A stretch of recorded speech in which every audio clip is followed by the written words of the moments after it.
everyone, welcome back to my channel Sam Tutors. If you are new to my channel, please subscribe and hit the bell icon to never miss any updates. ಇಂದು ನಾವು ಪತ್ರಲೇಖನ ಅಂತ ಹೇಳಿದರೆ letter ರೈಟಿಂಗ್ಗೆ ನಾವು ಹೇಳೋದು.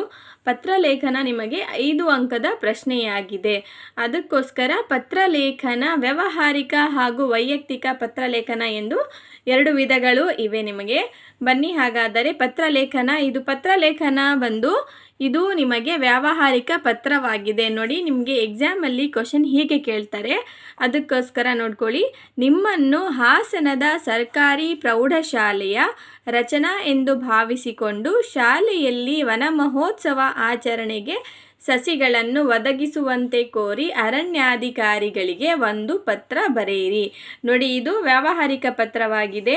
ನಿಮ್ಮನ್ನು ಹಾಸನದ ಸರ್ಕಾರಿ ಪ್ರೌಢಶಾಲೆಯ ರಚನಾ ಎಂದು ಭಾವಿಸಿಕೊಂಡು, ನೋಡಿ ಹೆಸರು ಕೂಡ ಅವರೇ ಕೊಟ್ಟಿದ್ದಾರೆ ನಿಮಗೆ. ಫ್ರಮ್ ಅಡ್ರೆಸ್ಸಲ್ಲಿ ನೀವು ಬರಿಬೇಕಾಗುತ್ತೆ.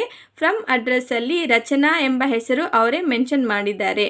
ರಚನಾ ನಿಮಗೆ ಫ್ರಮ್ ಅಡ್ರೆಸ್ಸಲ್ಲಿ ರಚನಾ ಇದೆ, ಹಾಗೂ ಶಾಲೆಯ ಹೆಸರು ಕೂಡ ಇದೆ ನಿಮಗೆ. ಹಾಸನದ ಸರ್ಕಾರಿ ಪ್ರೌಢಶಾಲೆ ಅಂತ ಹೇಳಿದರೆ ಸರ್ಕಾರಿ ಪ್ರೌಢಶಾಲೆ ಹಾಸನ ಅಂತ ಹೇಳಿ ಫ್ರಮ್ ಅಡ್ರೆಸ್ ಆಯಿತು. ಅದಾದ ನಂತರ ನಿಮಗೆ ಟು ಅಡ್ರೆಸ್ಸಲ್ಲಿ ಇವರಿಗೆ ಅಂತ ಅಡ್ರೆಸ್ ನೀವು ಇಲ್ಲಿ ಬರಿಬೇಕು ಅಂತ ಹೇಳಿದರೆ, ನೀವು ಯಾರಿಗೆ ಬರಿತಾ ಇದ್ದೀರಾ ಅಂತ ಹೇಳಿದರೆ ಅರಣ್ಯಾಧಿಕಾರಿಗಳಿಗೆ. ಇವರಿಗೆ ಅಂತ ಬರೆದು ಮಾನ್ಯ ಅರಣ್ಯಾಧಿಕಾರಿಗಳು, ಆಮೇಲೆ ಸ್ಥಳ ಯಾವ್ದು ಕೊಟ್ಟಿದ್ದಾರೆ, ಇಲ್ಲಿ ಹಾಸನ ಎಂದು ಇಲ್ಲಿ ಕೊಟ್ಟಿದ್ದಾರೆ. ಬನ್ನಿ ಹಾಗಾದರೆ ಪತ್ರಲೇಖನ ಹೇಗೆ ಬರೆಯುವುದೆಂದು ನಾವಿಲ್ಲಿ ತಿಳಿಯೋಣ. ಮೊಟ್ಟ ಮೊದಲನೆಯದಾಗಿ ಇವರಿಂದ ಫ್ರಮ್ ಅಡ್ರೆಸ್ ಬರುತ್ತೆ.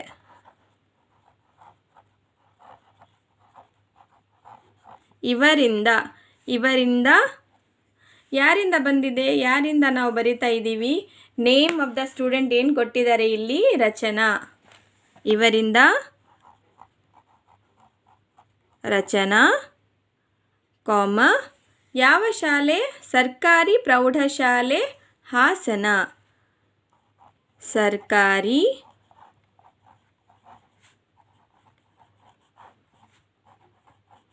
ಪ್ರೌಢಶಾಲೆ, ಸ್ಥಳ ಬಂದು ಹಾಸನ ಎಂದು ನಾವಿಲ್ಲಿ ಬರೆಯಬಹುದು. ಇವರಿಂದ ಅಂತೇಳಿದರೆ ಫ್ರಮ್ ಅಡ್ರೆಸ್ ಆಯಿತು ನಿಮಗೆ. ನೋಡಿ, ಇದೇ ಆಪೋಸಿಟ್ ಸೈಡಲ್ಲಿ ನಾವೇನು ಫ್ರಮ್ ಅಡ್ರೆಸ್ ಇಲ್ಲಿ ನಾವಿಲ್ಲಿ ಏನು ಬರಿತೀವಿ, ಅದೇ ಆಪೋಸಿಟ್ ಸೈಡಲ್ಲಿ ನೀವು ದಿನಾಂಕ ಹಾಗೂ ಸ್ಥಳವನ್ನು ಕೂಡ ನೀವು ಇಲ್ಲಿ ಬರೆಯಬೇಕಾಗುತ್ತೆ. ದಿನಾಂಕ, ಸ್ಥಳ. ನೋಡಿ, ದಿನಾಂಕ ಅಂತ ಹೇಳಿದರೆ ಯಾವುದಾದ್ರೂ ನೀವು ಬರಿಬಹುದು. ದಿನಾಂಕ ಯಾವುದೇ ಬರಿಬೇಕು ಅಂತ ಇಲ್ಲ, ಯಾವ ದಿನಾಂಕ ಕೂಡ ನೀವು ಬರಿಬಹುದು. ಬನ್ನಿ ಹಾಗಾದರೆ 15/5/2022 ಅಥವಾ 23 ಯಾವುದಾದ್ರೂ ಕೂಡ ನೀವು ಇಲ್ಲಿ ಬರಿಬಹುದು. ದಿನಾಂಕ, ಸ್ಥಳ. ನೋಡಿ, ಸ್ಥಳ ಅವ್ರು ಏನು ಕೊಟ್ಟಿದ್ದಾರೆ ಅದೇ ಸ್ಥಳ ನೀವು ಇಲ್ಲಿ ಮೆನ್ಷನ್ ಮಾಡಬೇಕು. ಇಲ್ಲಿ ನೋಡಿ, ಸ್ಥಳ ಏನು ಕೊಟ್ಟಿದ್ದಾರೆ, ಹಾಸನ ಎಂದು ಇಲ್ಲಿ ಸ್ಥಳ ಅವರು ಕೊಟ್ಟಿದ್ದಾರೆ. ನೆಕ್ಸ್ಟ್, ಇವರಿಂದ ಆಯಿತು, ನಮಗೆ ದಿನಾಂಕ ಸ್ಥಳ ಕೂಡ ಆಯಿತು. ನೆಕ್ಸ್ಟ್, ಇದಾದ ನಂತರ ಫ್ರಮ್ ಅಡ್ರೆಸ್ ಆದ ನಂತರ ಟು ಅಡ್ರೆಸ್. ನಾವು ಯಾರಿಗೆ ಬರಿತಾ ಇದ್ದೀವಿ ಅದೇ ಟು ಅಡ್ರೆಸ್ ಆಗಿರುತ್ತೆ. ಇವರಿಗೆ, ನಾವು ಯಾರಿಗೆ ಬರಿತಾ ಇದ್ದೀವಿ ಕ್ವಶನಲ್ಲೇ ನೋಡಿ, ವನ ಮಹೋತ್ಸವ ಆಚರಣೆಗೆ ಸಸಿಗಳನ್ನು ಒದಗಿಸುವಂತೆ ಕೋರಿ ಅರಣ್ಯಾಧಿಕಾರಿಗಳಿಗೆ. ನೋಡಿ, ಅರಣ್ಯಾಧಿಕಾರಿಗಳಿಗೆ ನಾವು ಬರಿತಾ ಇದ್ದೀವಿ. ಮಾನ್ಯ ಅರಣ್ಯಾಧಿಕಾರಿಗಳು.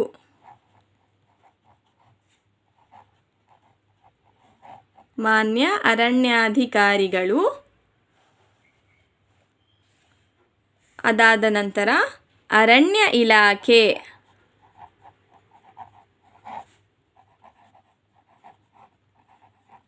ಇದು ಕ್ವಶನಲ್ಲಿ ಇಲ್ಲ ಅಂತ ನೀವು ಕೂಡ ಕೇಳ್ಬೋದು. ಅರಣ್ಯ ಇಲಾಖೆ.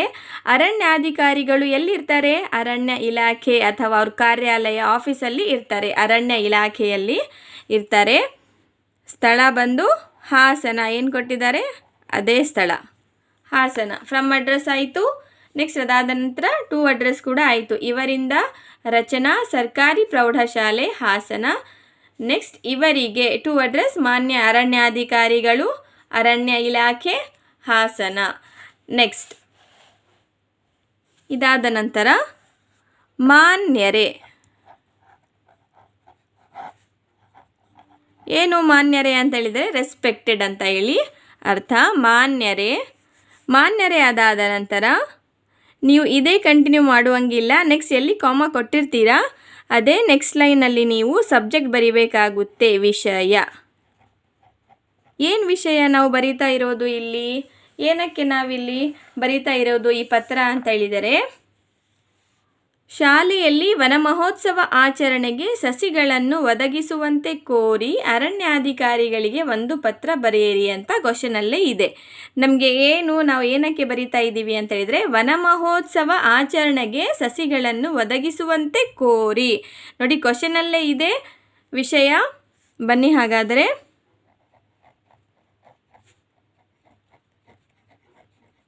ವನ ಮಹೋತ್ಸವ ಆಚರಣೆಗೆ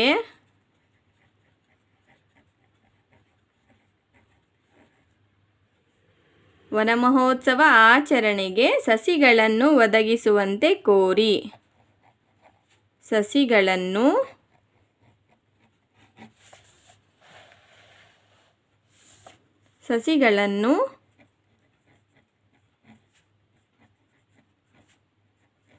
ಒದಗಿಸುವಂತೆ ಕೋರಿ. ನೋಡಿ ವಿಷಯ ಆಯಿತು. ಮಾನ್ಯರೇ ಆದ ನಂತರ ವಿಷಯ. ನೀವು ಇಷ್ಟು ಬರದೇ ಆದಲ್ಲಿ ಫ್ರಮ್ ಅಡ್ರೆಸ್, ಟು ಅಡ್ರೆಸ್, ಮಾನ್ಯರೇ, ವಿಷಯ, ಈ ದಿನಾಂಕ, ಸ್ಥಳ ಹಾಗೂ ಕೆಳಗಡೆ ಧನ್ಯವಾದಗಳು ಅಂತ ನೀವು ಬರದೇ ಆದಲ್ಲಿ ನಿಮಗೆ 3 ಅಂಕ ಈಸಿಯಾಗಿ ದೊರೆಯುತ್ತೆ ಎಕ್ಸಾಮಲ್ಲಿ. ನೆಕ್ಸ್ಟ್ ಇದಾದ ನಂತರ ಬನ್ನಿ ಹಾಗಾದರೆ ನೀವು ಇಲ್ಲಿಂದ ಸ್ಟಾರ್ಟ್ ಮಾಡಬೇಕು, ಇಲ್ಲಿಂದ ಅಲ್ಲ. ವಿಷಯ ಆದ ನಂತರ ಈ ಮೇಲ್ಕಂಡ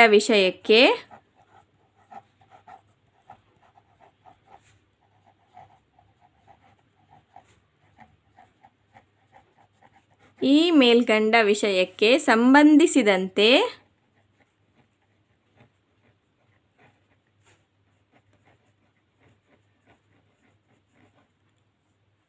ನಮ್ಮ ಶಾಲೆಯಲ್ಲಿ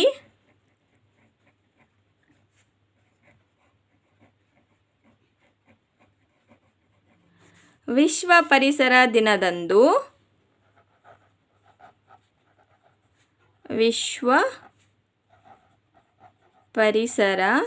ದಿನದಂದು ವನಮಹೋತ್ಸವ ಕಾರ್ಯಕ್ರಮವನ್ನು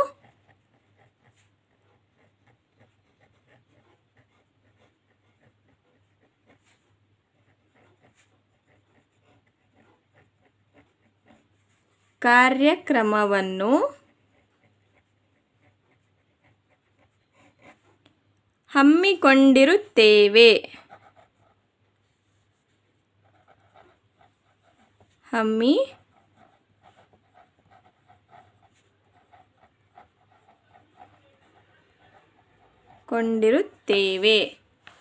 ಈ ದಿನದಂದು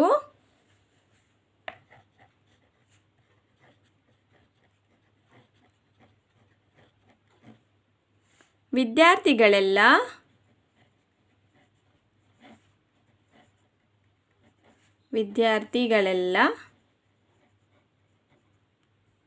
ಗಿಡಗಳನ್ನು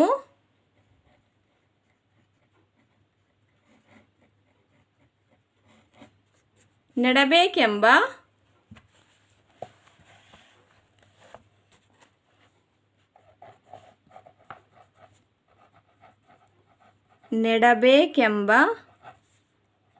ಪ್ರತಿಜ್ಞೆ ಮಾಡಿದ್ದಾರೆ.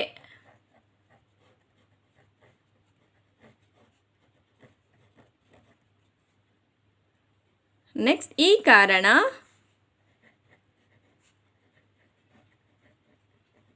ನಮ್ಮ ಶಾಲೆಗೆ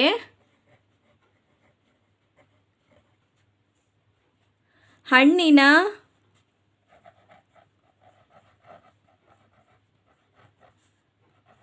ಗಿಡಗಳನ್ನು, ಹೂವಿನ ಗಿಡಗಳನ್ನು,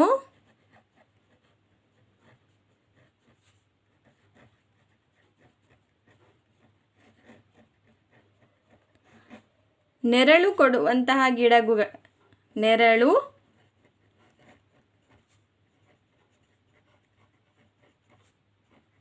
ಕೊಡುವಂತಹ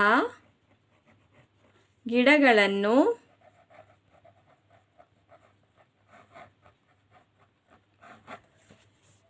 ಸರಬರಾಜು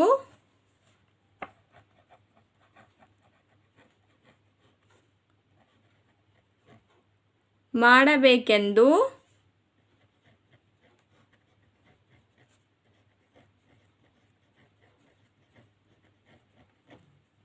ತಮ್ಮಲ್ಲಿ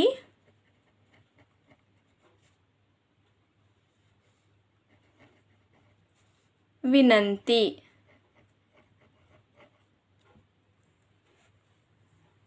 ನೋಡಿ, ವಿಷಯ ಆದ ನಂತರ ಬಾಡಿ ಆಫ್ ದ ಲೆಟರ್ಗೆ ನಿಮಗೆ 2 ಮಾರ್ಕ್ಸ್ ದೊರೆಯುತ್ತೆ. ಇಲ್ಲಿ 2 ಅಂಕ ದೊರೆಯುತ್ತೆ. ನೀವು ಇಷ್ಟು ಬರೆದ್ರೆ ನಿಮಗೆ 2 ಮಾರ್ಕ್ಸ್ ಸಿಗುತ್ತೆ. 2 ಅಂಕ ಈಸಿಯಾಗಿ ದೊರೆಯುತ್ತೆ. ಅದಾದ ನಂತರ ನೀವು ನೆಕ್ಸ್ಟ್ ಕೆಳಗಡೆ ತಮ್ಮ ವಿಶ್ವಾಸಿ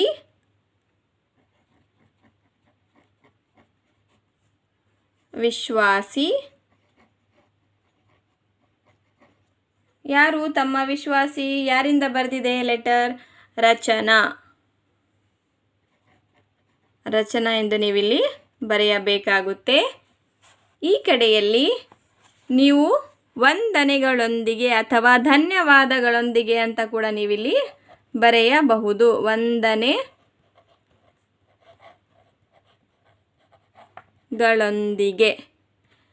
ಇಲ್ಲಿ ಕೂಡ ನೀವು ಬರೀಬಹುದು. ಇಲ್ಲ ಅಂತ ಹೇಳಿದರೆ ಇಲ್ಲಿ ಕೂಡ ನೀವು ಇಲ್ಲಿ ಬರೆಯಬಹುದು. ವಂದನೆಗಳೊಂದಿಗೆ ತಮ್ಮ ವಿಶ್ವಾಸಿ ಯಾರು? ರಚನಾ. ಯಾರಿಂದ ಬಂದಿದೆ ಲೆಟರ್? ರಚನಾ ಅವರೇ.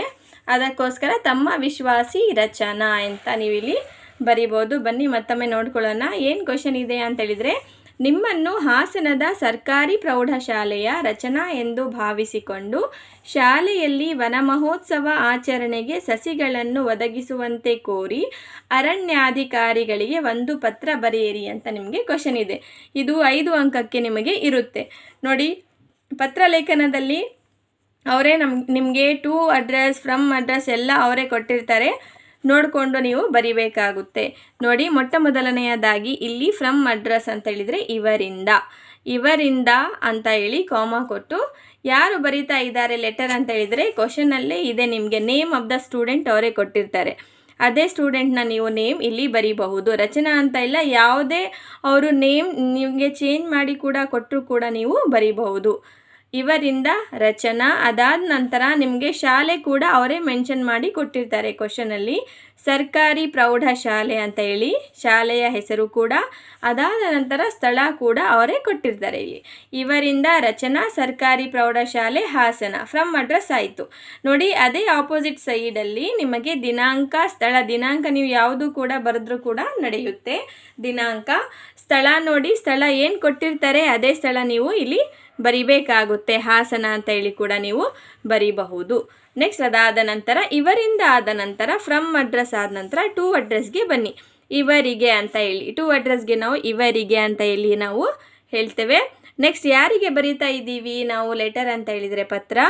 ಮಾನ್ಯ ಅರಣ್ಯಾಧಿಕಾರಿಗಳು. ಮಾನ್ಯ ಅಂತ ಹೇಳಿದರೆ ನಾವು ರೆಸ್ಪೆಕ್ಟ್ ಕೊಟ್ಟು ಇಲ್ಲಿ ಹೇಳ್ತಾ ಇದ್ದೀವಿ. ಅದಕ್ಕೋಸ್ಕರ ಇವರಿಗೆ ಮಾನ್ಯ ಅರಣ್ಯಾಧಿಕಾರಿಗಳು, ಅರಣ್ಯ ಇಲಾಖೆ ಹಾಸನ ಅಂತ ಹೇಳಿ ಕೂಡ ಬರೀಬಹುದು. ಇದಾದ ನಂತರ ನಿಮಗೆ ಮಾನ್ಯರೇ ಅಂತ ಹೇಳಿದರೆ ರೆಸ್ಪೆಕ್ಟೆಡ್.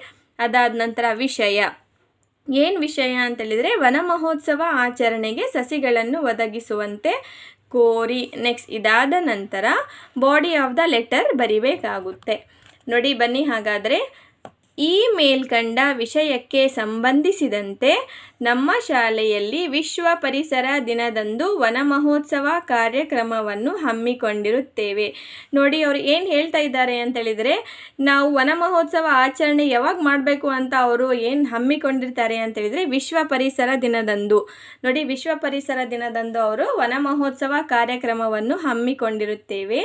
ಈ ದಿನದಂದು ಏನು ಮಾಡ್ತಾರೆ ಆ ಪರಿಸರ ದಿನದಂದು ಅಂತೇಳಿದರೆ, ವಿದ್ಯಾರ್ಥಿಗಳೆಲ್ಲ ಗಿಡಗಳನ್ನು ನೆಡಬೇಕೆಂಬ ಪ್ರತಿಜ್ಞೆ ಮಾಡಿದ್ದಾರೆ. ನೋಡಿ, ವಿದ್ಯಾರ್ಥಿಗಳು ಏನು ಮಾಡ್ತಾರೆ, ಒಂದು ಗಿಡ ನೆಟ್ಟರೆ ಎಷ್ಟು ದಿನ ಬರುತ್ತೆ ಅಂತ ಹೇಳಿ ಅವರೇನು ಪ್ರತಿಜ್ಞೆ ಮಾಡ್ತಾರೆ ಅಂತ ಹೇಳಿದರೆ, ವಿದ್ಯಾರ್ಥಿಗಳೆಲ್ಲ ಗಿಡಗಳನ್ನು ನೆಡಬೇಕೆಂಬ ಪ್ರತಿಜ್ಞೆ ಮಾಡಿದ್ದಾರೆ. ಈ ಕಾರಣ ನಮ್ಮ ಶಾಲೆಗೆ ಹಣ್ಣಿನ ಗಿಡಗಳನ್ನು ಹಾಗೂ ಹೂವಿನ ಗಿಡಗಳನ್ನು, ನೆರಳು ಕೊಡುವಂತಹ ದೊಡ್ಡ ದೊಡ್ಡ ಗಿಡಗಳನ್ನು ಸರಬರಾಜು ಮಾಡಬೇಕೆಂದು ತಮ್ಮಲ್ಲಿ ವಿನಂತಿ. ನೋಡಿ, ಹೂವಿನ ಗಿಡಗಳು ನೋಡಿ ನಡಬೇಕಾದ್ರೆ ಹಣ್ಣಿನ ಗಿಡಗಳನ್ನು, ಹೂವಿನ ಗಿಡಗಳನ್ನು ಹಾಗೂ ನೆರಳು ಕೊಡುವಂತಹ ದೊಡ್ಡ ಗಿಡಗಳು ಏನಿರ್ತವೆ ಅಂಥ ಗಿಡಗಳನ್ನು ಕೂಡ ನೆಡಬೇಕು ಅಂತ ಅವರು ಹಮ್ಮಿಕೊಳ್ಳಿರ್ತಾರೆ. ವಿಶ್ವ ಪರಿಸರ ದಿನದಂದು ಹಣ್ಣಿನ ಗಿಡಗಳನ್ನು, ಹೂವಿನ ಗಿಡಗಳನ್ನು, ನೆರಳು ಕೊಡುವಂತಹ ಗಿಡಗಳನ್ನು ಸರಬರಾಜು ಮಾಡಬೇಕೆಂದು ತಮ್ಮಲ್ಲಿ ವಿನಂತಿ. ಇಷ್ಟು ಬರೆದ್ರೆ ವಂದನೆಗಳೊಂದಿಗೆ ಅಥವಾ ಧನ್ಯವಾದಗಳೊಂದಿಗೆ ತಮ್ಮ ವಿಶ್ವಾಸಿ ರಚನಾ ಅಂತ ನೀವು ಇಲ್ಲಿ ಬರೆದ್ರೆ ನಿಮಗೆ 5 ಅಂಕ ಎಕ್ಸಾಮಲ್ಲಿ ಈಸಿಯಾಗಿ ದೊರೆಯುತ್ತೆ. ನೋಡ್ಕೊಂಡ್ರಲ್ಲ, ಪತ್ರಲೇಖನ ಇದು ವ್ಯಾವಹಾರಿಕ ಪತ್ರಲೇಖನವಾಗಿದೆ. ಹಾಗಾದರೆ ಧನ್ಯವಾದಗಳು.